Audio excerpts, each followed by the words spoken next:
Hello and welcome to Pilates Perspectives.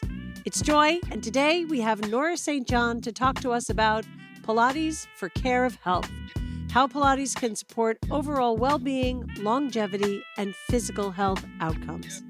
But first, let's check in. Okay, so today, let's take a moment to check in on self-care.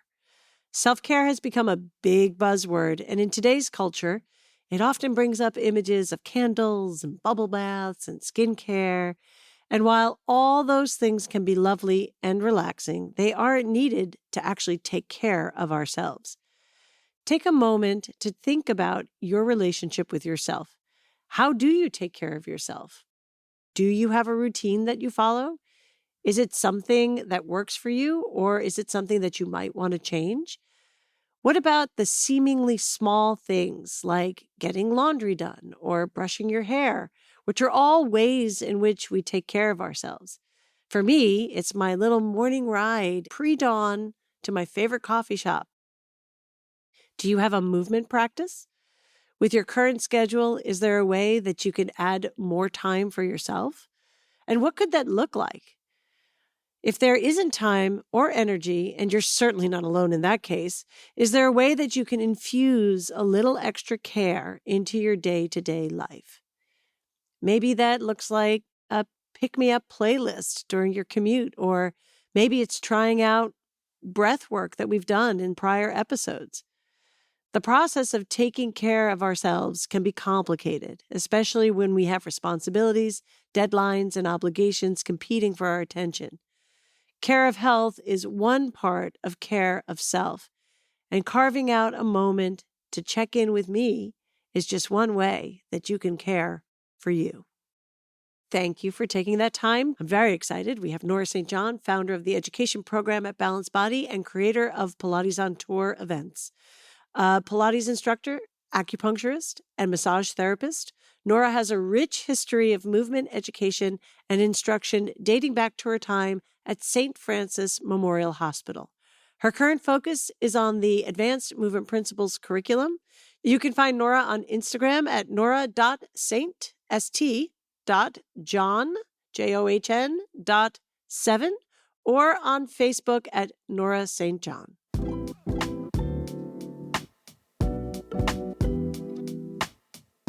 Hi, Nora. Welcome. Hey, Joy. Thanks so much. Okay. I feel like, the title for this one is called Pilates for Care of Health, but I feel like we should call it, Hey, Nora, because for those of you out there, Nora and I have done numerous videos for Balanced Body, and I was always the foil to her extraordinary talents. And I would always start with, Hey, Nora. It was a signature moment.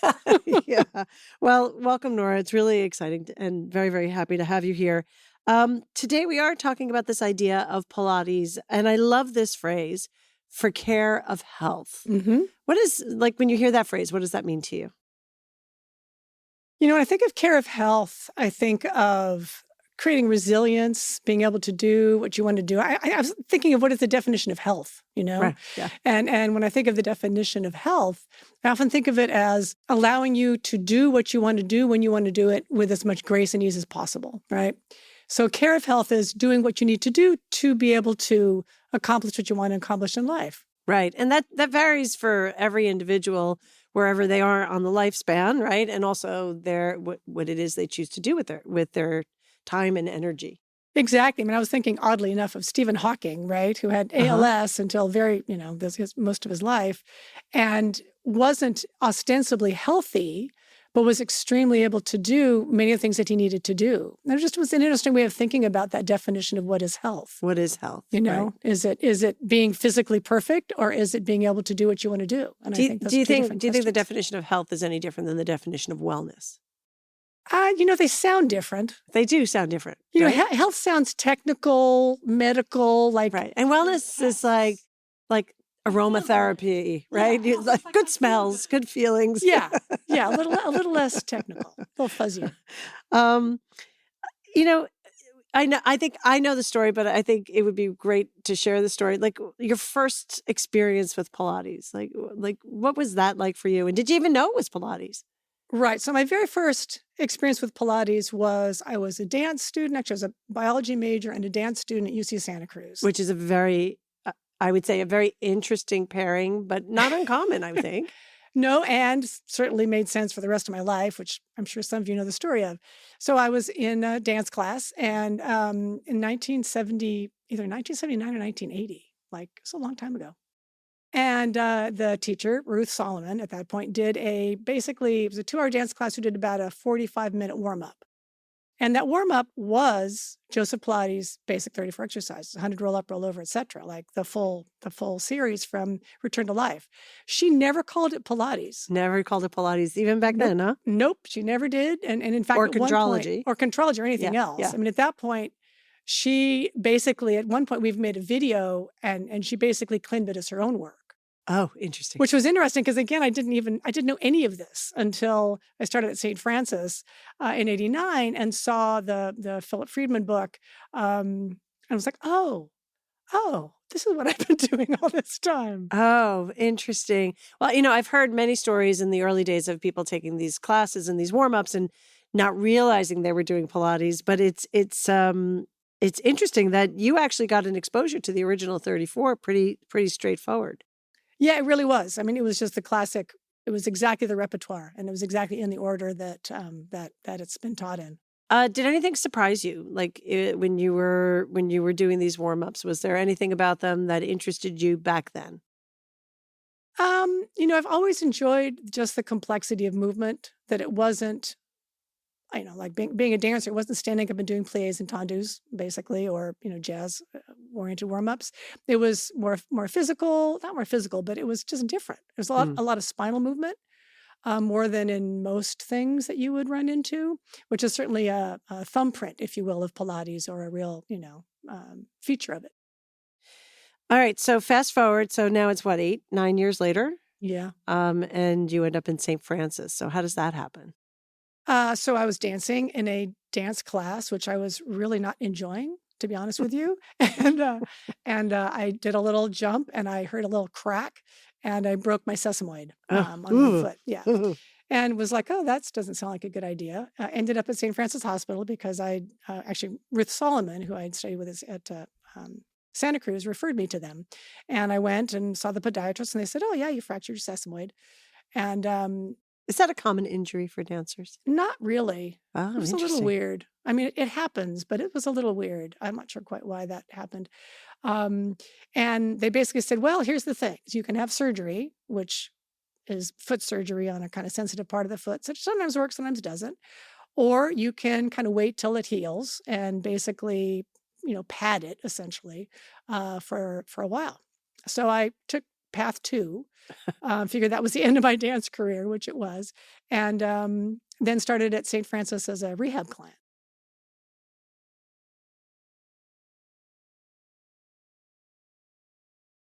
What was it like walking into that room and seeing all the kind of weird equipment? And so it was, I have to say, it was at St. Francis. It was on the 2nd floor at that point. Now then it moved a couple times. And it was not that big a space. It was probably 3 reformers, 1 trap table, a chair.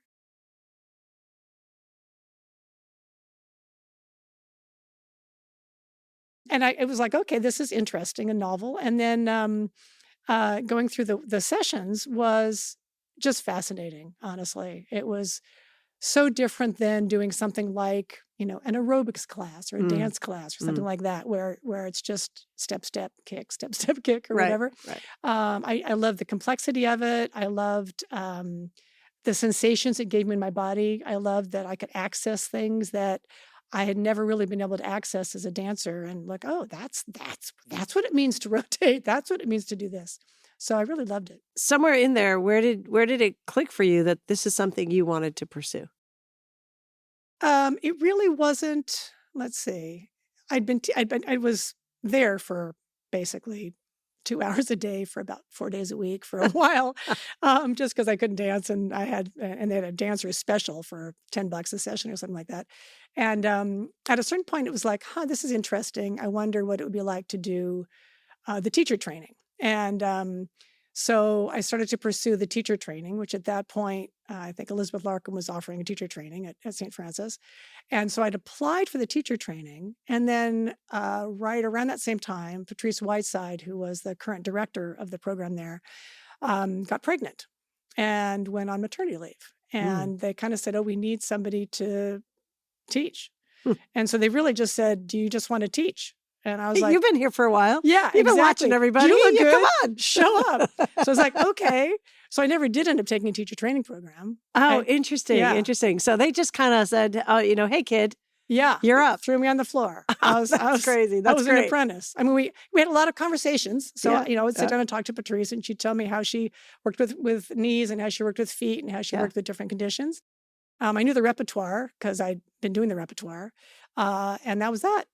That's great. Teaching. So you started teaching at St. Francis, but so in St. Francis, right, you're dealing with injuries primarily. Yep. How would you say that Pilates sort of in that rehab setting is different than, say, a more traditional exercise setting, or is it different? So up on the wall was a list of essentially Ron Fletcher's order of reformer exercises. Like 1 was footwork, 2 was hundreds coordination, 3 was feet and straps. 4 was knee stretch. I mean, I know we have a camera on you, Nora, but what I want to let everybody know that even as you're saying this, I could see your eyes going up and you can picture the wall, can't you? Yeah, it was right. It was like, that was kind of the order, right? That was like what you were supposed to do. Boom, boom, boom. Yeah. And so it was funny to just have that there. And so you had a structure, like there was a structure, but then you're having somebody who can't use their foot because they have a stress fracture or whatever.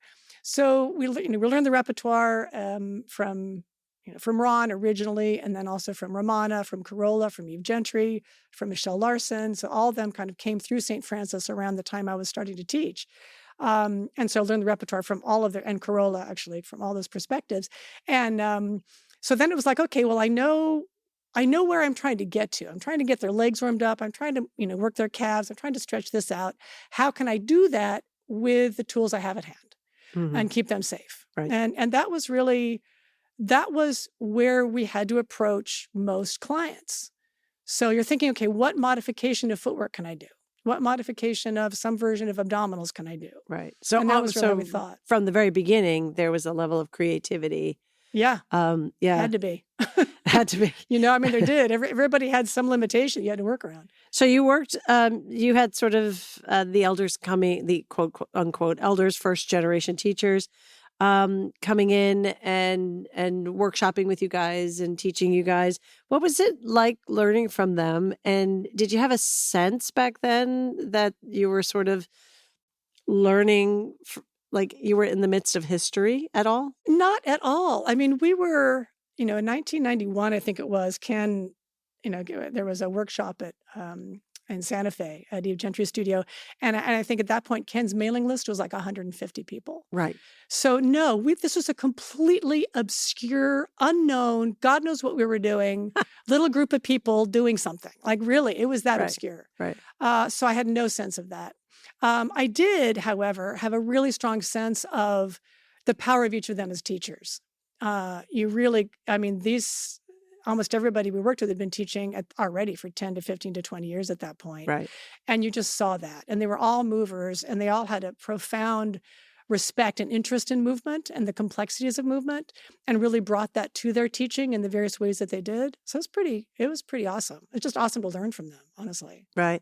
And how was that to have, and they're all so different in their own dance styles, their own personalities. How was it trying to sort of weaving your way through that path as you were sort of learning from all of the original influencers, if you will, of Pilates? Right.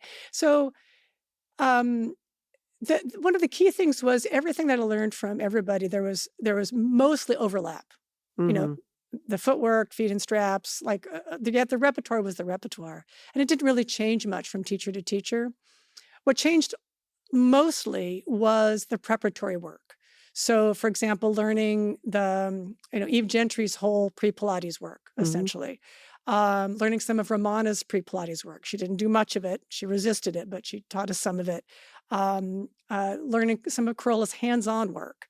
Mm-hmm. Like they all brought their own perspective to things. Right. So the repertoire was the repertoire. And so, learning from different perspectives, you just see it. Oh, here's a little way to mess with this, or here's a way to deal with that, or here's a different cue. But it was more that than really different repertoire. That's pretty cool. Yeah, it was very cool. It's pretty cool. It's really lovely to have that sort of in your DNA as you teach. Yeah. Yeah. What insights from that or parallels from that can you make today toward this idea of Pilates for caring for health? So certainly all of them, coming from Joe Pilates. I mean, Joe Pilates thought of Pilates as caring for health, period. Period. Yes. Right? I mean, he thought, physical fitness is the first requisite of happiness, right? That's one of his things. And that was what they all grew up with. They all grew up with taking that in from him. And then all of them also embodied it in various ways. All of them had injuries. All of them were working on stuff. And all of them studied with Joe at times in their own lives when they needed what he had to offer in terms of caring for their own health. Right. And so I feel like they embodied all of that, particularly Eve, Carolla to some extent. Romana was at that point, and I think true to the rest of her history of, the ensuing 20, 30 years, was much more like, this is the repertoire, this is how you teach it. Right. Eve particularly was a modern dancer. She was experimental. She was exploratory in her own choreography. And in terms of her approach to the work, she brought her own insights to it, more, I would say, than Romana did. And really was looking at how do you move better and how to use this tool to you move better as, as care for health. Do you see that sort of as the roots of a lot of the contemporary applications of Pilates? I do. Yeah. I do. I mean, personally, I know from being at St. Francis at that point, I think our biggest influences were certainly Eve Gentry and Michelle Larson. Alan Herdman was a big influence at that point. Marie-José Bloom was a big influence at that point. Karen Clippinger was a big influence at that point. All West Coasters. Jean-Claude West. Those are all second generation or third generation people. I'm not sure I'm talking about that, but basically past the elders. Right. But all of them really brought to it what is movement and how can we make movement better? Right. And how do we use Pilates to do that? How do you use Pilates to make movement better? Yeah. Great. So along those lines, if you think about it that way, what's your favorite part about teaching Pilates movement in general?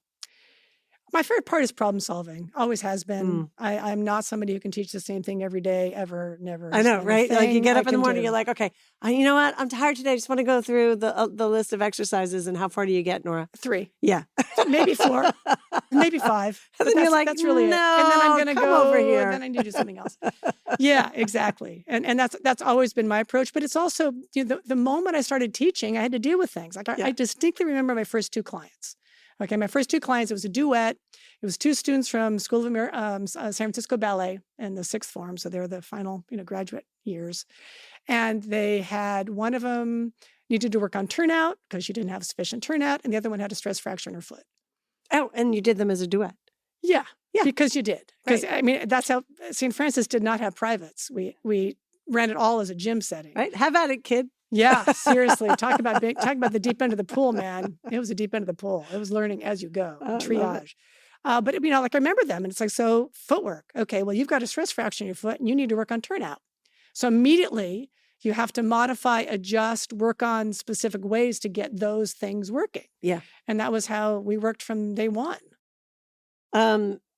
So if problem solving is the best part, what's the part that you're like, oh,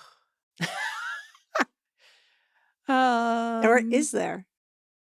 I don't know if I can identify a part I like the least. I will say, and this is my own kind of arrogance, but I really hate Pilates taught badly. And I remember being on a cruise ship once and there was a Pilates class, quote unquote. I've got air quotes going here big time. And and it was basically an hour of toe taps. We did toe taps supine.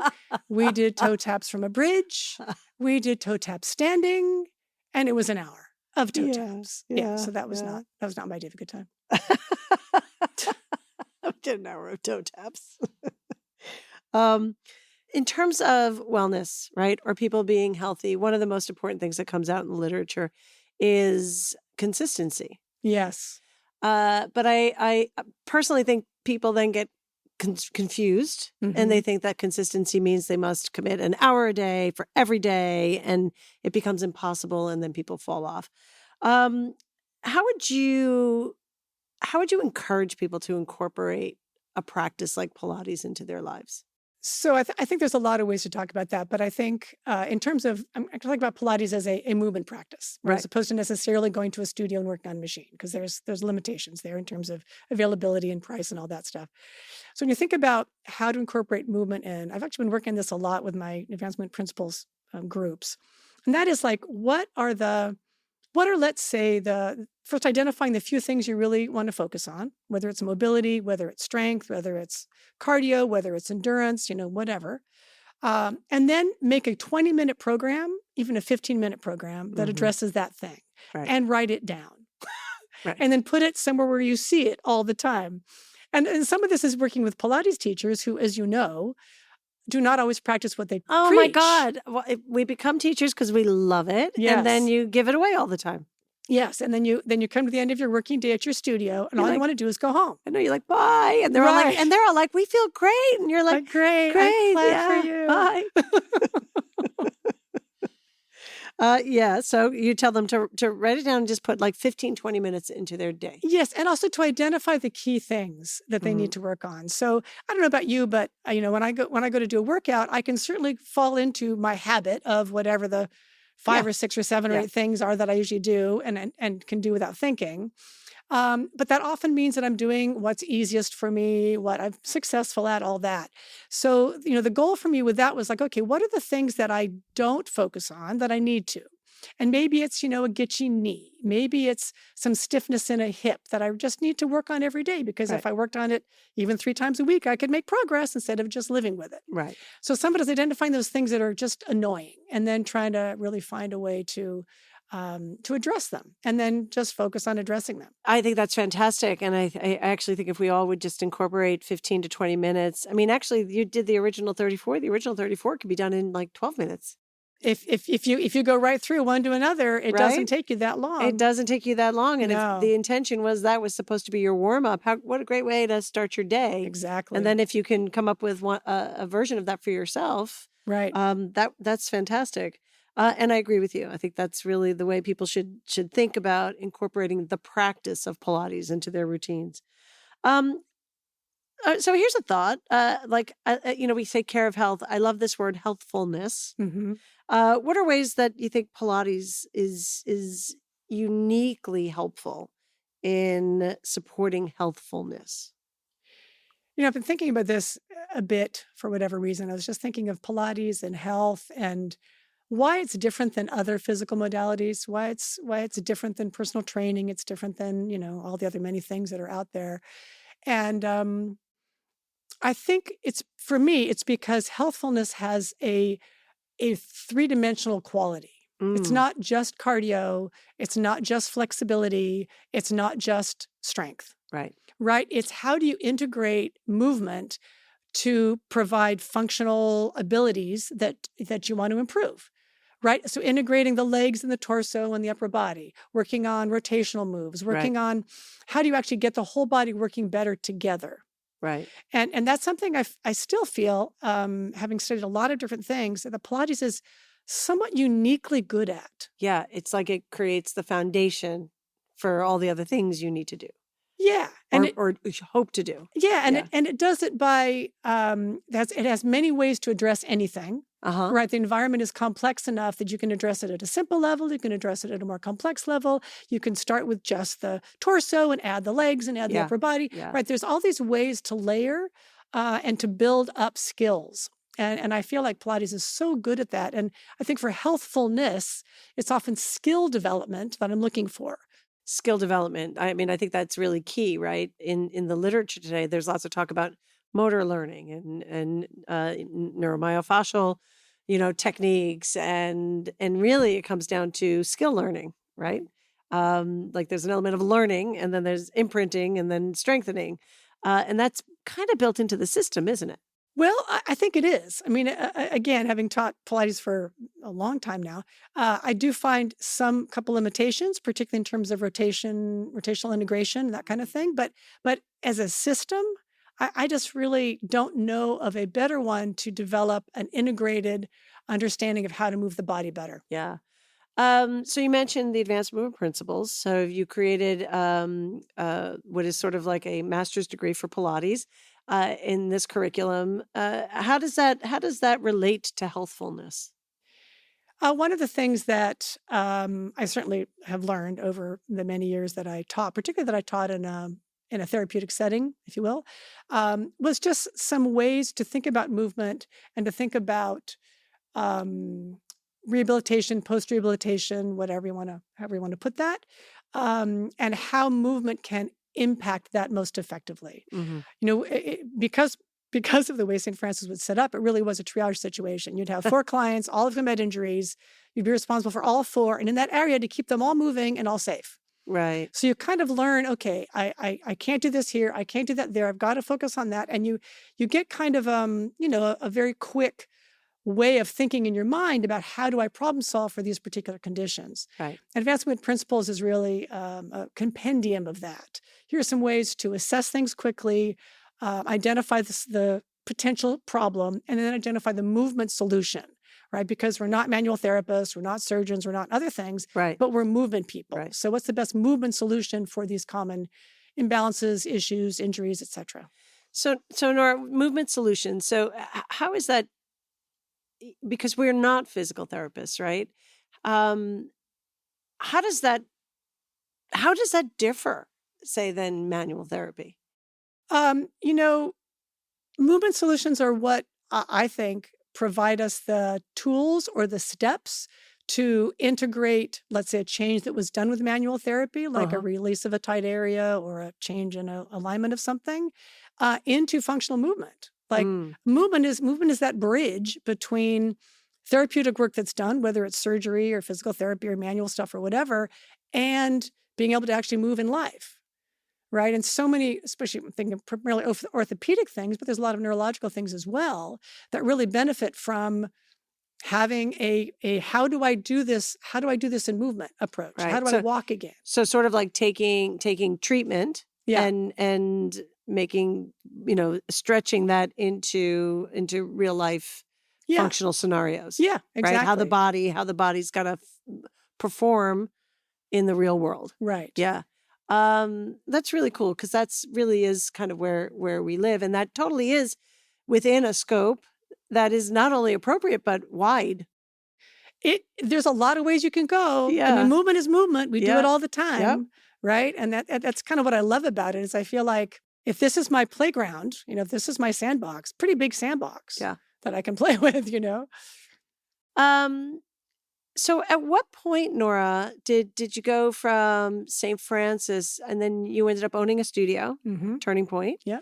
At what point did you start moving into your own studio ownership and then deciding to share the knowledge that you've accrued with other future instructors? So I left St. Francis in 2000, and a lot of it was time. It was time to open a studio. I'd been teaching for 11 years at that point, and I just felt like I wanted to do things a little bit differently. Honestly, I'd gotten tired of the triage approach and Uh-huh. having 4 clients, all of them had serious issues, and I kind of wanted to be able to dig in with somebody and do privates, for example.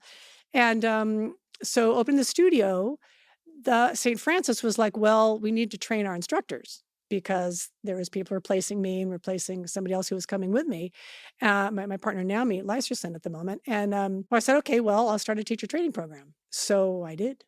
Well, okay, so what was it like taking all of that sort of eclectic information and at the time, now I'm going to sound like the old lady who's like, I walked 10 miles to school in the snow.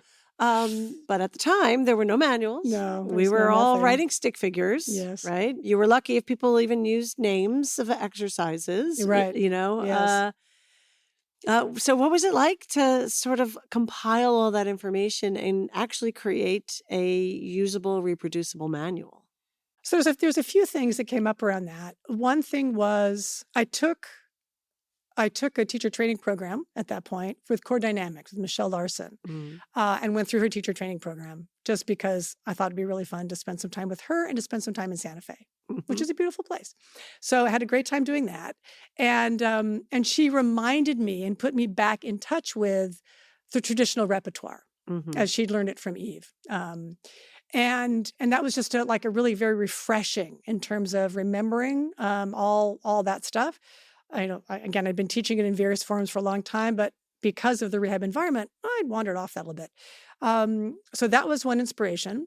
And that also gave me the structure to go, okay, so what is the structure in terms of the repertoire? And looking at Romana's structure, looking at Eve's structure in terms of how they put together workouts and reform workouts and all that, that gave me some structure. The second thing that was really fantastic during that time, I started before that, but that came up as I was writing these manuals, was the PMA came about, the Pilates Method Alliance was founded and started putting together basically a manual that had names and exercises. And so they were also putting together the material in an organized way. Right. Did you create your original manuals sort of with that sort of general guideline on a baseline students need to learn? The PMA wasn't actually, now that I think about it, that didn't really come about until I was working on the manuals for Balanced Body in 2005. So when I first started it, I just basically based it on what I did from Michelle, what I knew from the work we were doing at St. Francis, and then just thought about the logic of it, thought about how to put it together in a way that made sense. Right. That's great. So you put together manuals. Very few people were doing it at that time. Yes. Whole lot of work. Yes. Yeah. I don't think today people realize that was a huge deal back then. Yeah, because I like Michelle Larson. So the Core Dynamics manual at that point was a giant 3-ring binder with a whole bunch of sheets that said knee stretch and a blank sheet of paper. Yeah. Right? Feeding straps and a blank piece of paper. So again, you're writing down what are the springs, what is the requirements, what is the prerequisites, and then massive stick figures, which I wasn't really that good at. So I kept You're much better artist. You're a doodler. Yeah, but fortunately I knew the repertoire.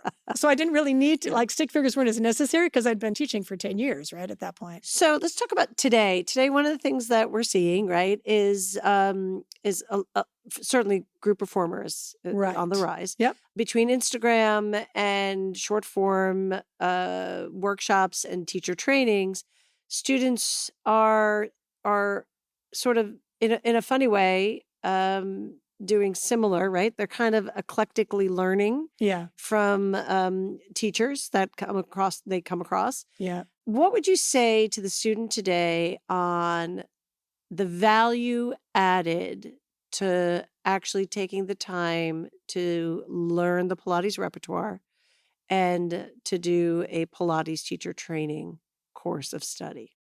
So a couple of things. The first thing is I am a nerd. I own my nerdness. So, my belief in education is endless. You're not alone. I know. You never were. So you're not alone. Many of us have that perspective. Yeah. I think the primary argument I would make is that if you want to feel confident and competent, you have to take a teacher training.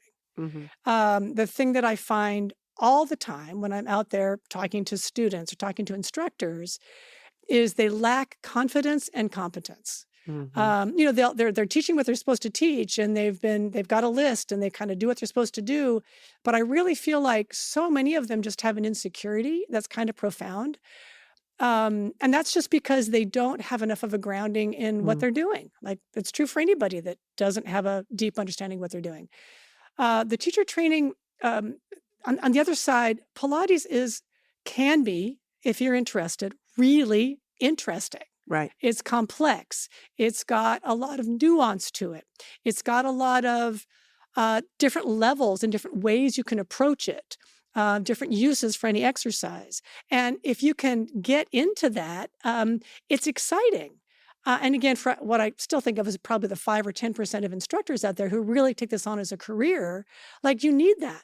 That's what's going to keep you excited and interested beyond just, 2 or 3 years till you find the next thing that's going to make you happy in life. So, if you're serious about it, if this is a career that really does excite you and you're passionate about it, take a teacher training. Or 2 or 3. Yeah, or 2 or 3, like some of us. Yeah, exactly. I totally agree with that idea of learning the repertoire is actually learning versatility, adaptability.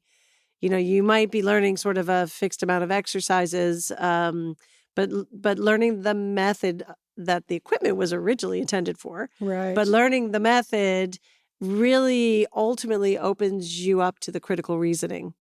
Yes, it allows you to problem solve, right, as opposed to just repeating stuff or following an order. The other thing too, and I just can't say this strongly enough, so I'm going to say it strongly and we'll see where we go from there.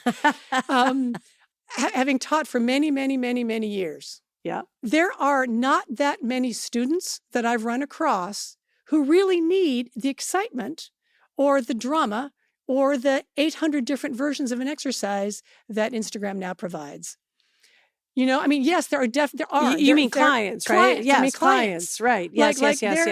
Most of them, they need to know how to work, what their pelvis is doing. We do need to remember that you're training the person who comes off the street. Right. You're not. For the most part. Right. Yes. And if you're a dancer or you're dealing with high-level athletes or whatever, or people who are very experienced, fantastic. Knock yourselves out and have a great time. Yeah. If I'm dealing with Alice, who shows up, who's 55, who has, some knee pain. Hey, 55's, young now. I know. But, who shows up and she's like, I want to get in shape because I see my future. Yeah. Footwork, feet in straps, some version of abdominal work, arm work is fantastic. And it's going to make a difference in their life. I do think new instructors forget this, right away they get nervous, it needs to I don't have enough. Actually, everything you need is there because it's so novel.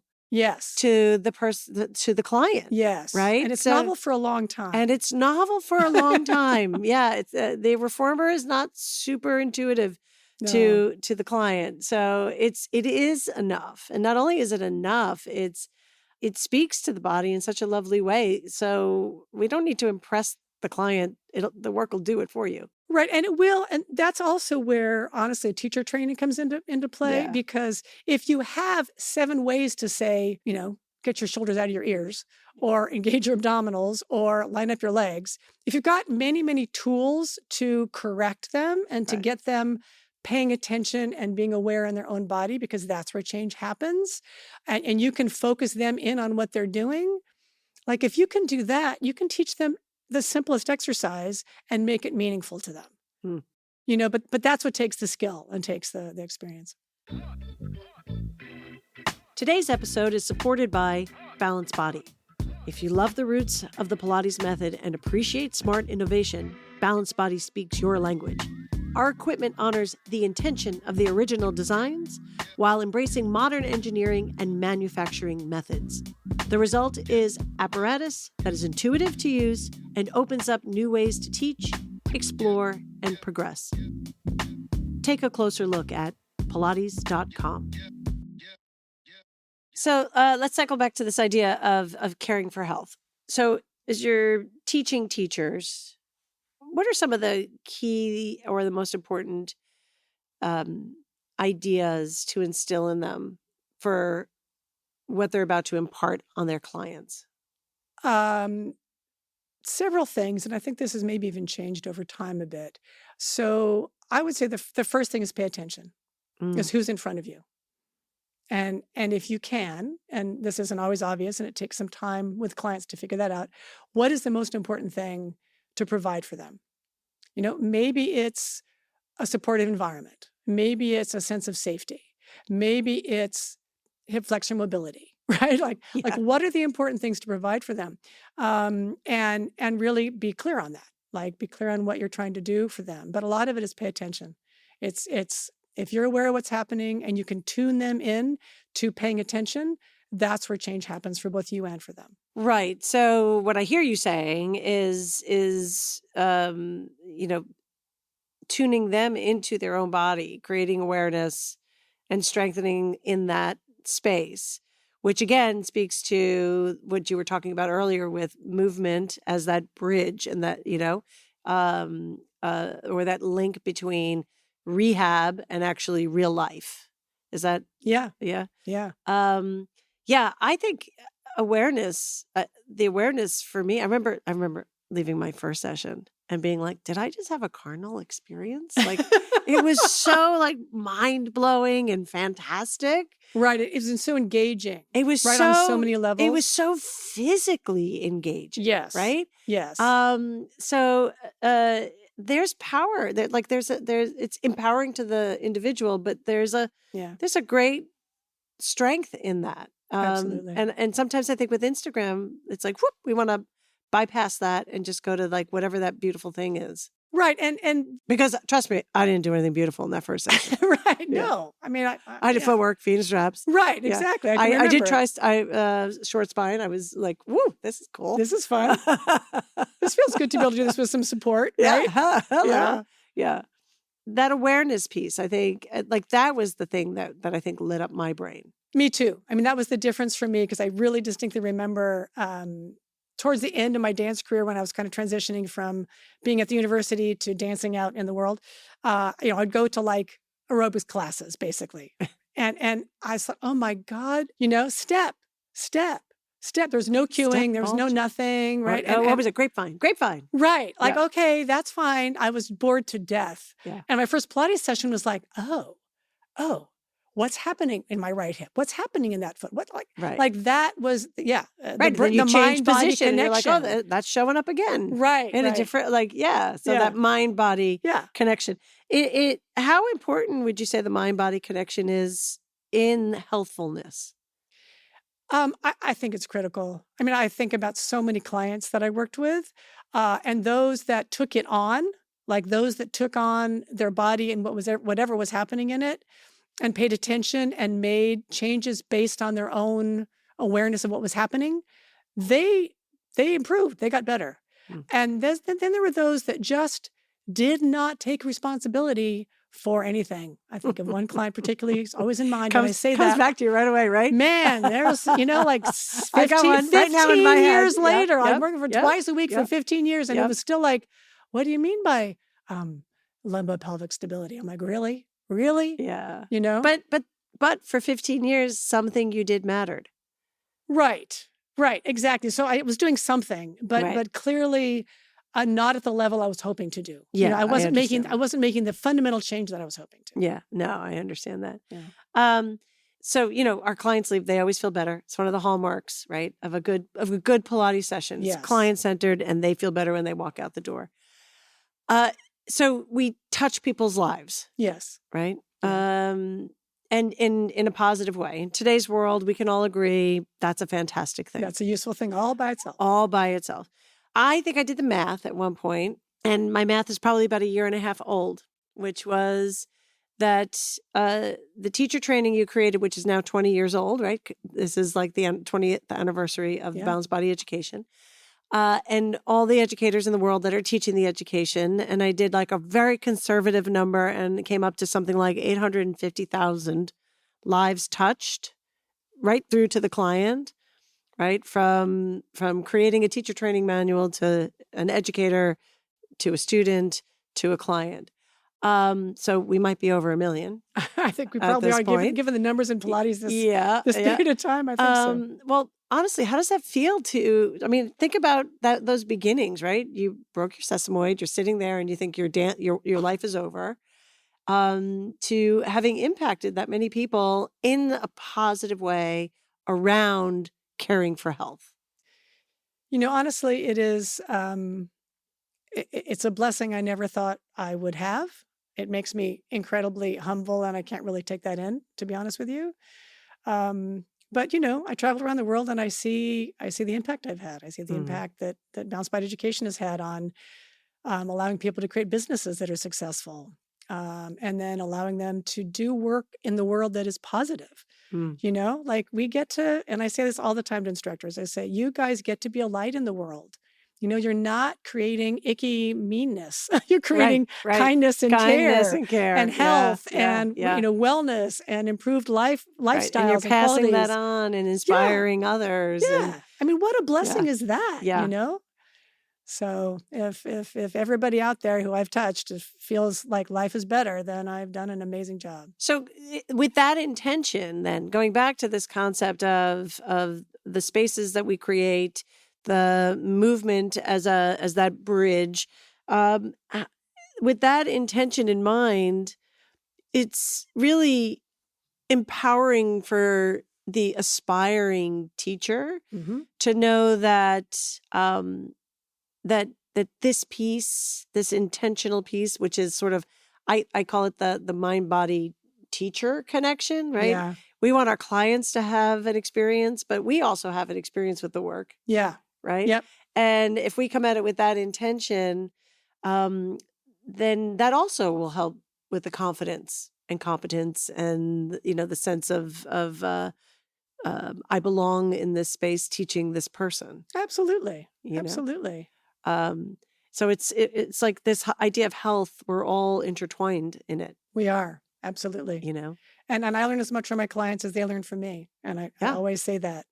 And it is that back and forth of energy and awareness and love and positivity, right? Right. And like, I'm trying to do something good for you and you're trying to do something good for yourself. And between the two of us, that's an amazing thing. Not everybody spends their life doing that. Yeah, You know? Nora, it's funny, I love these conversations, and I've always, full disclosure, I was always so happy to like capture Nora in a "Hey Nora" moment, but I'm having a "Hey Nora" moment. Like that's really it, isn't it? It's if you put together the tools, the method, and the intention, right? The positive outcome is health across the board. Across the board. And honestly, and I say this often, and I've seen it many, many times.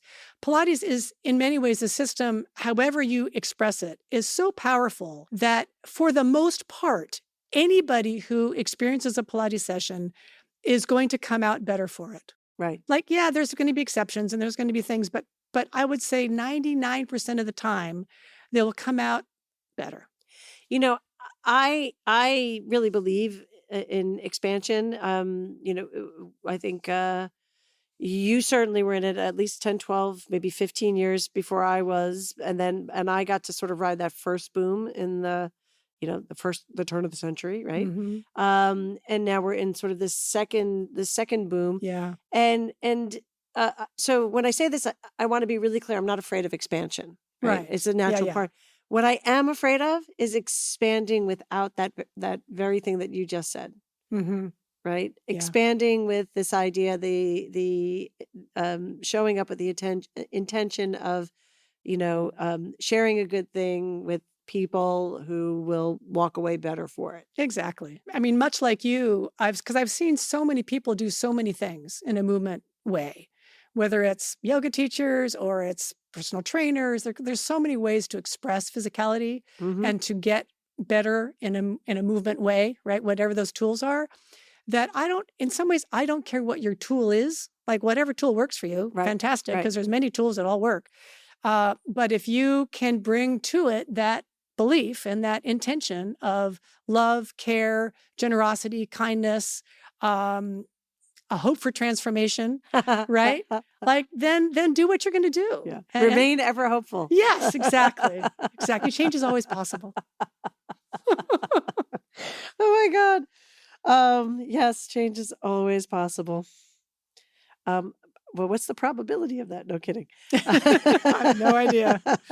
It varies wildly.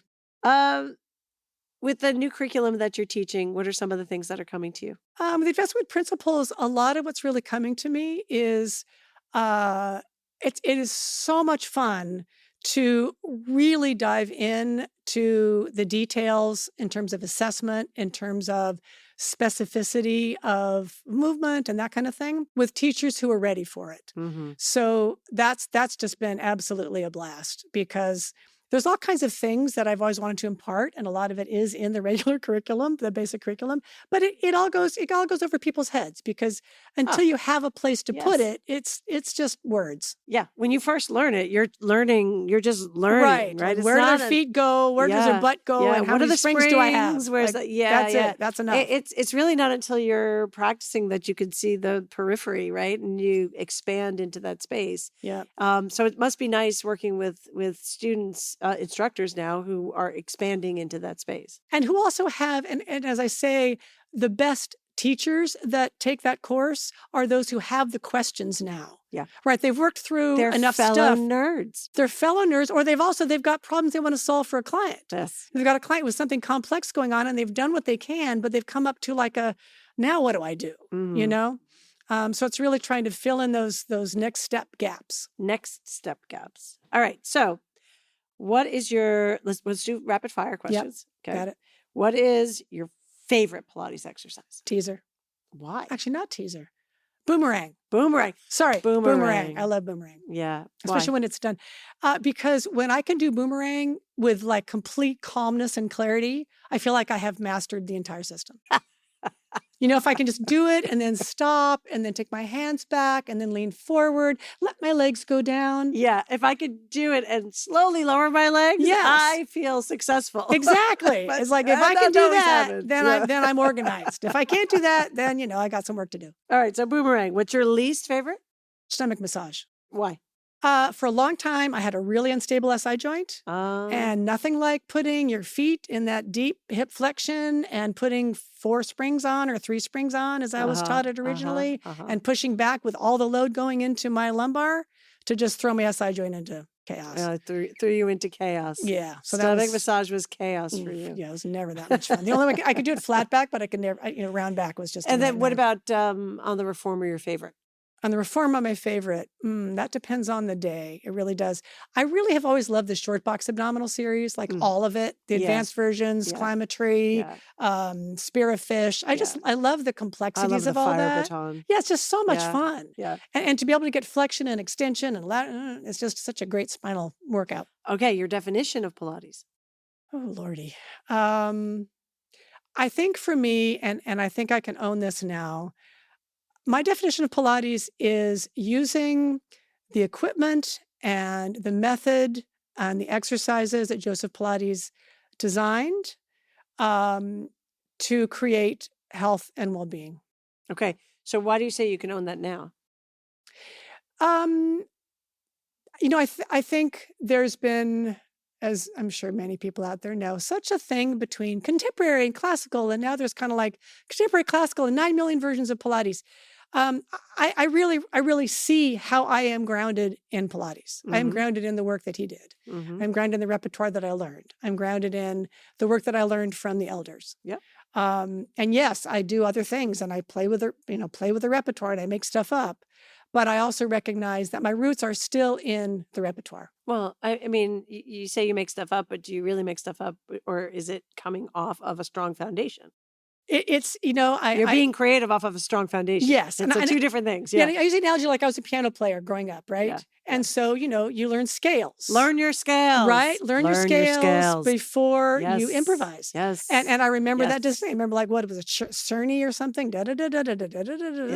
All that? Yep. And it's the same thing in Pilates. Like, I feel like I know my scales. Like, really, at this point, I can say that I. And so if you know your scales, then you could riff. Then you can play. Yeah. Because you know why, you know what, you know what the purpose is. You know where you're going. You know what you want it to look and feel and sound like. And why. Yeah. Right? Yeah. Fantastic. Okay. If you had the crystal ball, where's Pilates going in the future?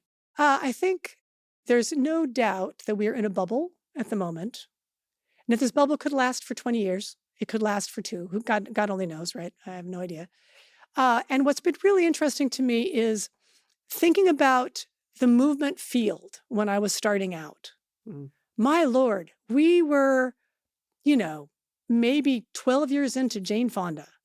As I sometimes say, they didn't let women listen, she's rocking it, man. She has made a case for aerobics and longevity. She has, absolutely. Which I believe she is doing Pilates too, by the way. Yes, I Yeah. think I'm sorry. I didn't I've mean to seen interrupt her you. do that. Yeah. But like basically, in 1972 was the first year that women run the Boston Marathon because they thought it would damage women's organs. Right. So we have Oh, that was come. always my excuse for not being a marathon runner. You Well, mean that's mine not true? too. Mine too. Ooh. Like, oh my God knows what I'm. Actually, for me, it would be my knees. All right, I'm going to go sign up for a marathon. No kidding. Go ahead. Basically, I feel like it has, Pilates is growing wildly in every direction. It's becoming more accessible for all kinds of people in all kinds of situations. And I feel like some of it, like with any bubble like this, some of it will last and some of it won't, because that's just the nature of these big expansive moments. But I feel like the world is ready for a more complex movement system than it was when I started Pilates in 1979. Yeah. It just is. Like there's much more sophistication, at least in terms of understanding and science. I think that's my hope is that we come out of whatever this is, and it comes out in an elevated place of, gee, anything I want to do for longer and be healthy longer, this is the foundation. This will help me get there. That's the secret hope. So you've had a big hand in developing the Pilates community. What's your hope for it in the future? I think my primary hope is that it continues to be cooperative and collaborative as opposed to purely competitive, because I see both sides for sure, especially traveling around the world. It's always had those two sides. But really, like, just to try to understand that as Pilates teachers, as movement teachers in this world, we are a unique and weird breed. Most people don't care at all about what we do. So I really feel like we have more strength being together and kind of working together on creating a market for Pilates and a market for good movement than we do competing with each other for, well, they're better than me and blah, blah, blah, blah, blah. Right. So, or they don't do it the way I do it, or they don't, whatever. So more collaboration and cooperation, less competition. Absolutely. Okay. All right. Before we conclude for the day, you have your own podcast. How can people find you? Moving Conversations. It's on Apple. It's on Spotify. It's a total nerd fest. So with Brian Ritchie. It's a total nerd fest. Brian Ritchie. We talk about issues and injuries and different kind of things. Yeah. We're those people. If we go out for an evening, we're totally nerding out about any number of things, right? Yes. So you and Brian, Moving Conversations. Yep. Apple and Spotify. How else can people find you? They can email, which I think you can put probably in the show notes. And I teach a lot. I'm on the Balanced Bite Education Finder for Advancement Principles, and you can find me there. Right. Yeah. Yeah. And keep a lookout for 2026. Advanced Movement Principles will really officially blossom into the universe as our advanced curriculum, open to all. So that's very exciting. Very cool. All right. So, Nora St. John, so happy to just hang out with you. Love you, man. Thank you so much, Joy. I love you too.